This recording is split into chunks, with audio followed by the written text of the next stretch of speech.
5:30 Pacific on Tuesdays. But I was at this very cool local tech luncheon here at the Sierra Commons, and people from all the local high-tech companies were there, and we were working together on a project. So anyway, I was there, but now I am here, and in our 7 minutes of marketing inspiration here today, and I'm glad you're here.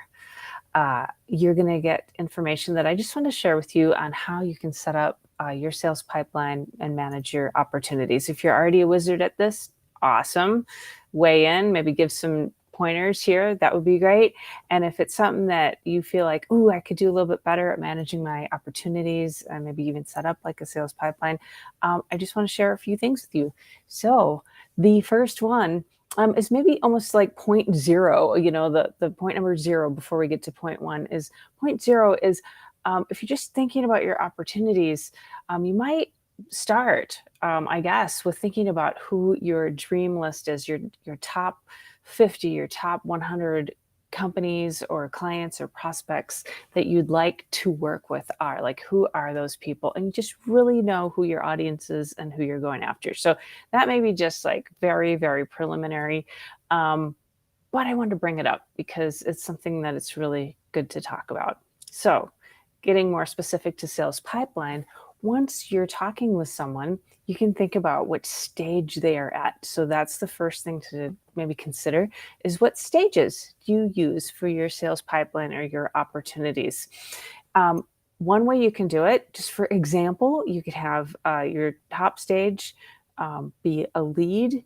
Maybe the next stage is educate and qualify. So you're educating them on what they need to know in order to become your customer, your client, like what will help them, what do they need to understand before they can work with you. And qualifying, do they have a need, right?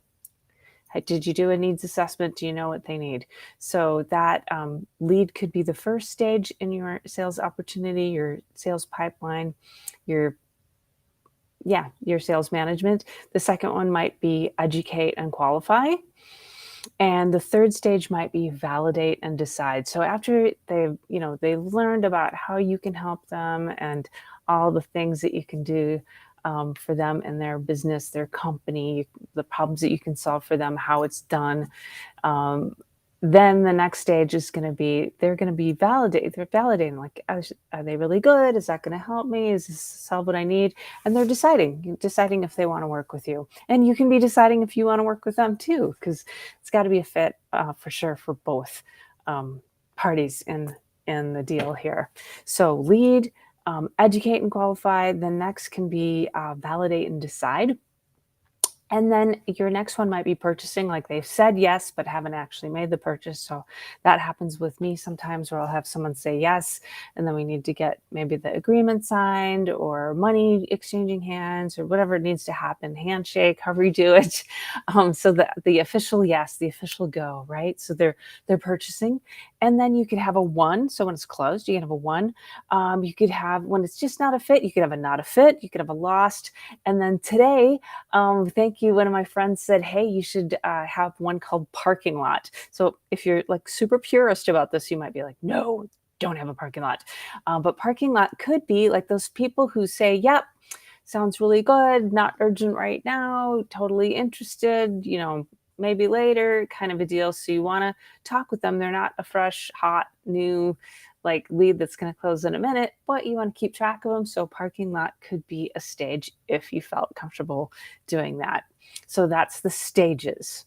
All right. Make sense? How many of you are doing that? Are you doing that? Are you doing that right now in your sales tracking? Do you have a pipeline and the stages set out?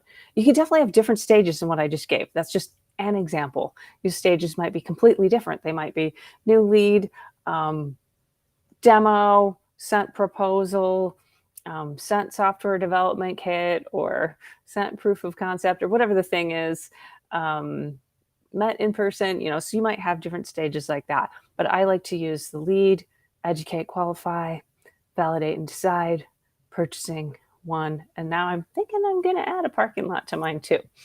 So that's your stages. All right. The second thing to think about here is how you're going to follow up with people in each stage. So, in the educate and qualify piece, what things do you want to give to them in order to help them learn about what you do and educate them? So, are there links to videos or PDFs, freebies, things that will help them? Hey, Fallon, how are you? Um, Hey, Bob. Hi, hi. Yeah. So, what can you do to help them learn more about what they need to know in order to be a good fit to work with you? Right. So, you can have those systems set up. So, you can use marketing automation. You can have like a task that pops up, however you want to do it, as long as you have it sort of defined. Yes. Things change. You might need to change up how you're doing it, but having something set up as a system is the best way to go, and then you can adjust as needed, right? And now, when they're in the validate and decide mode, that might be the time that you send information over about other similar clients or customers, for example, testimonials, that kind of thing. Maybe that's when they're in the validate and decide mode, you would do that. So, follow how you're going to follow up in each stage. And in the purchasing stage, maybe that's a link to the proposal they're going to sign, a buy link, that kind of thing. So, that's the step that you're going to do there. Yeah. So just knowing what you're going to do at each step. And I was at this conference, a Keep conference in Oregon last week, and somebody came in and talked about pipeline management, and I was just so inspired around it. And so that's part of what kind of spurred me on to talk about this and share with you about it as well, because it made me look at my own system and like, how can I do this better? And also, how can we do it better for the clients and the people that we work with? Because we help set this up for people. So those are the pieces about managing the sales pipeline I wanted to share. There's so much more, but that will get you going for today. And thank you. Good to see you today, and see you next week, Tuesday at 12:30 Pacific, 3:30 Eastern. Happy sales, happy marketing, happy Tuesday. All right, bye.